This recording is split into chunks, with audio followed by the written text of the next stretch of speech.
Good evening, everyone. Thanks for joining me in this video. This is Saturday, the 27th day of December 2025. Let's talk about the aftermath of the US strike in Nigeria.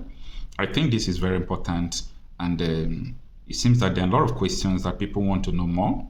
Yesterday, the governor of Sokoto State, or should I say the Sokoto State government, carried out investigation after the strike, and they discovered that multiple United States missiles hit terrorist targets, their logistics and their warehouse, like their weapons, were totally destroyed. Now, the Sokoto State government did not give more details about any other thing again. So we have been trying our best to carry out investigation to know the impact of the missiles, to understand what and what went on there. And this is what we know so far. So pay attention. And what I'm telling you might not be 100% correct. For example, we only discovered one missile that is undetonated, like it did not explode. But the report also discovered that it was only 8 bombs that struck terrorist targets, their machineries, their logistic. Now, 2 missed targets. Like when I mean it missed target, it did not kill anybody. It just fell close to the logistics of this ISIS. So it was in the farm that 2 landed close to the logistic area. So it's still, within the vicinity. So I will not say that they missed the target, because the most important thing is that there is no civilian casualty at all. Not one. When I mean not one, not one. All right, stay with me. We also understand that the operation involved the launch of 12, that is a dozen Tomahawk cruise missiles from the US Navy ship position in the Gulf of Guinea. So the strike was taken from the Gulf of Guinea, not even in Nigeria. Pay attention. So another thing that we don't know, and that is what I'm saying, is that the 12 missiles that they sent, 8 of them hit the exact target, 2 missed targets, 1 undetonated, but where is another one? As I said before, this report might not be 100% correct, but this is a very accurate report from, investigation from Sokoto State. So this is not all about saying what people don't know. This is what people have been on since yesterday to discover what went on. So the reason I'm doing this video is because of the issue of undetonated bomb. That is the most important thing why I'm doing this. And also, I also want to talk about the terrorists living with the people. Stay with me, because this is what the investigation revealed. Now, the undetonated bomb, I think they have discovered one. Another one must be searched for, because the undetonated bomb can detonate at any time. It can explode at any time. Like if the temperature is very high, it could lead to explosion right there. Okay. Now, or they can also neutralize it. And to do that, you've got to contact specialists, people who understand the missiles very well. Probably the Americans, if the Nigerian, military are unable to do that. So that is not the major issue. The major issue here now is the one that they have discovered is not the problem. There is one that is missing among the counts. So they've got to look for that one. So it has to be 2 undetonated, but they have discovered only 1. 8 hit target, destroy billions of naira logistics of the terrorists. Now, where were the terrorists when they struck? You see, the war against insecurity in Nigeria, I've been saying it, is ideology. And that is why, if you ask me, I'm sorry to say this, I don't want US to stop very soon, because I understand US mission very well. I know that their mission is not just to throw bomb. There is a place they are going. Their mission is not just to throw bomb. So these terrorists had been to live with the people. In what is the name of this governor? Former governor of Sokoto State, Tambawa, in Tambawa local government area in Jabotam. They left there to the people, to the places where people are living. I think the people should know the terrorists. They live with them. They stay with them. This insecurity in Nigeria is insecurity that people are supporting. The government are supporting it. So these are the things we discovered though. The terrorists left the scene to meet with the people. Now, I think the most important thing is that their munitions were destroyed. So it's going to cost another good money to buy another munition for them. And with the continuous US monitoring and attack, things will start getting difficult for them. But throwing bomb is not just the end where they are going. Even US knows that throwing bomb is not the solution to this. So they knows what they are doing. So these people, as I said before, they went to meet, with their people. They don't live in the bush there. They don't live in the bush. If they want to attack, they take bike and go there. Or they want to service or want to monitor their ammunition, they take bike, they go there. So this is what is actually going on. All right. Now, what is the next thing? What is the next? Because as I said, even though, for example, the missiles killed the hotel rates, for example, they will go and recruit another one. Because the people who are doing this are in the government houses. The people who are doing this are in power. Some of the informants are in military. Some of them are in top positions. Pay attention. That is why the insecurity in Nigeria is complicated. And when people like us tell people that if you want to solve insecurity in Nigeria, go after their sponsors, and you must give people the ability to control their own security, like putting Nigeria in regional government or dividing Nigeria. Just like Somalia and Somaliland, just like Sudan, just like all those Kosovo, former Yugoslavia. That is the way Nigeria is going. US knows this very well. So the insecurity is part of the people, and part of the people are in insecurity. Now, that takes me to the viral video of Sheikh Ahmed Gumi. Ahmed Gumi was making a statement. He said, don't make these terrorists to become enemy. They are our people. We must make them our friends. Now, he is not lying. It is you that don't understand Nigeria. And I'm learning to stop talking about Sheikh Gumi, because we Nigerians fail to understand the solution to our problem. Because Sheikh Gumi is just protecting his nation. There's a difference between a nation and a country. Sheikh Gumi is protecting his ideology. Sheikh Gumi is protecting what he believes. I will never talk against that man again. Because you've got to talk about what you believe. That is a nation. Nigeria is not a nation. Everybody must protect what they believe. And that is why we must not be in one country.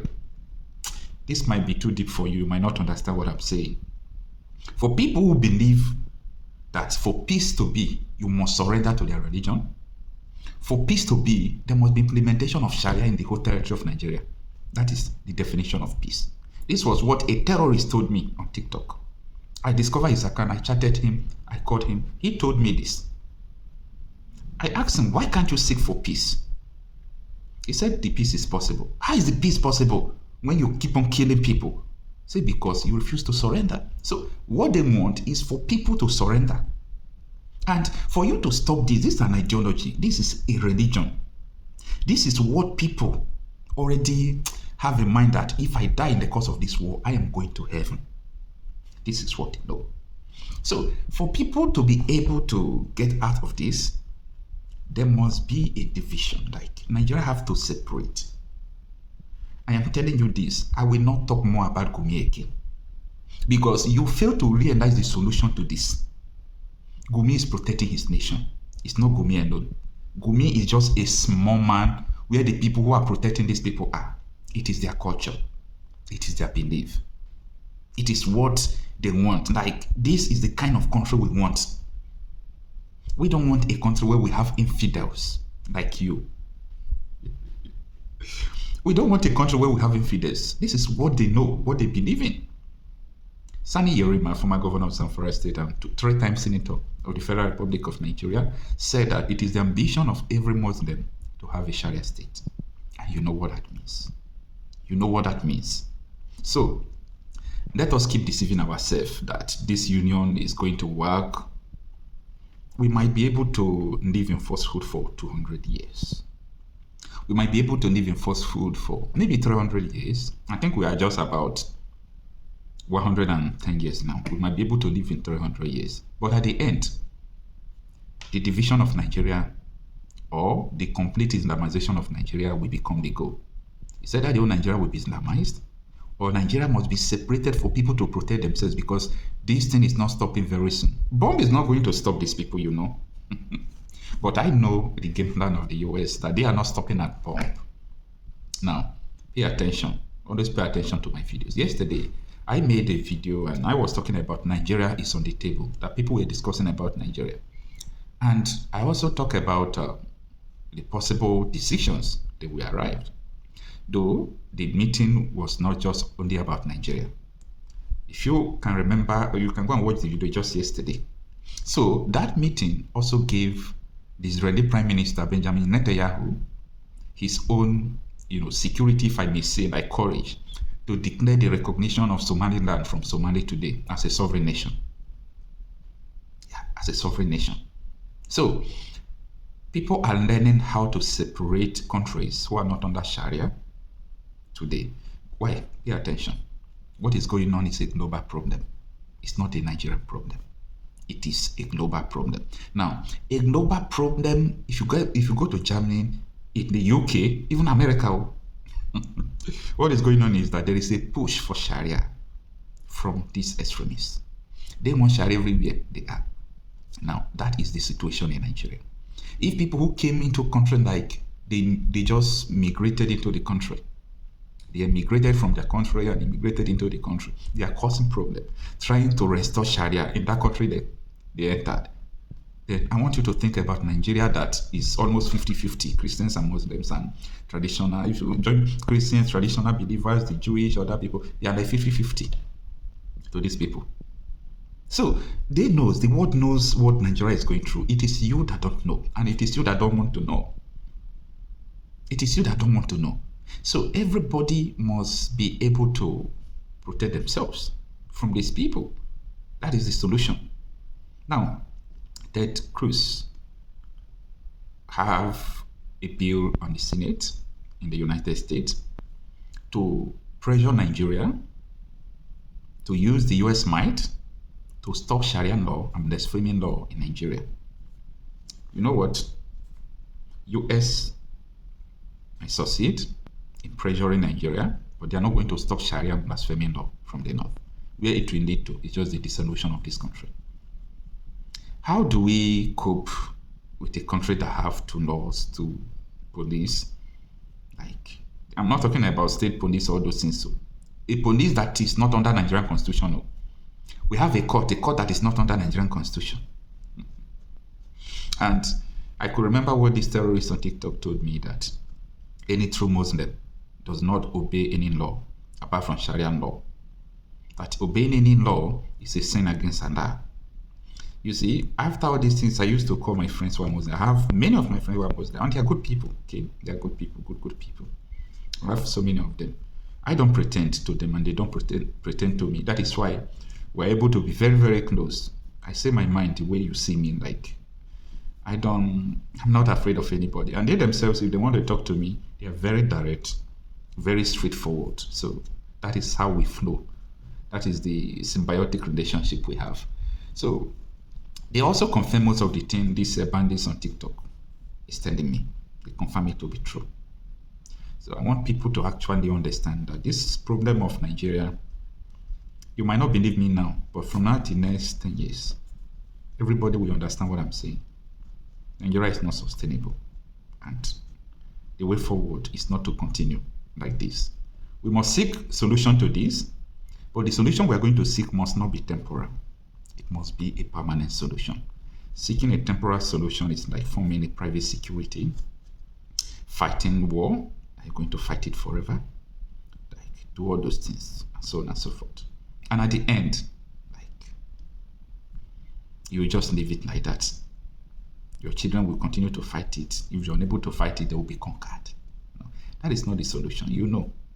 The solution is that everybody must go on their separate ways so that your children in the future will have their own armies, have their own territory, territorial integrity. If anything happens, they can have allies from other nations to support them. But now, Southeast cannot have allies. Now, Southwest cannot have allies now because they are still trapped in this contraption called Nigeria. Nigeria will not work. Okay? It will not work. So we must be able to be sincere there is no progress without sincerity. This insecurity situation have been for years. Why can't you ask yourself, why is it that this thing is not ending soon? We are not sincere. We must be able to be sincere to ourselves. Okay, don't get it twisted. I'm Okocha P myself, and don't forget to let me know what you think on the comment section.